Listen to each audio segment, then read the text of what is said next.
ദാരികനെ നിഗ്രഹിച്ച പരമശിവൻ ഭൂമിയിലേക്ക് അയച്ചത് കാളിയാണ്. ശക്തി സ്വരൂപിണിയായ കാളിയാണ് എല്ലാ ആയോധന വിദ്യയുടെയും ദേവി. പൂത്തറ ബന്ധിക്കുന്ന എല്ലാ കലാകാരന്മാർക്കും അറിയാം അവിടെ ശക്തിക്കുള്ള സ്ഥാനം, ദേവിക്കുള്ള സ്ഥാനം. ദേവിയും കാളിയും ശക്തിയുമെല്ലാം ഇന്ന് ഈ പുണ്യം ഏഴര കണ്ടത്തെ അങ്കത്തട്ടിലേക്ക് എത്തിയിരിക്കുകയാണ്.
രണ്ട് അസുരന്മാർ ഈ ഭൂമിയിൽ തീരാ കഷ്ടങ്ങളും ദുരിതങ്ങളും വിതച്ചപ്പോ ദാരികനെയും ദാനവേന്ദ്രനെയും നിഗ്രഹിക്കുന്നതിനു വേണ്ടി ഭഗവാൻ പരമശിവൻ കാളിയെ ഭൂമിയിലേക്ക് അയക്കുകയായിരുന്നു എന്നാണ് ഐതിഹ്യം.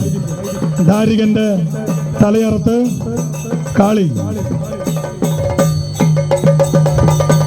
ദാരികന്റെ തലയറുത്ത കാളി, ആ കാളി തലയുമായി നേരെ കൈലാസത്തിലേക്ക് പോവുകയും അപ്പോ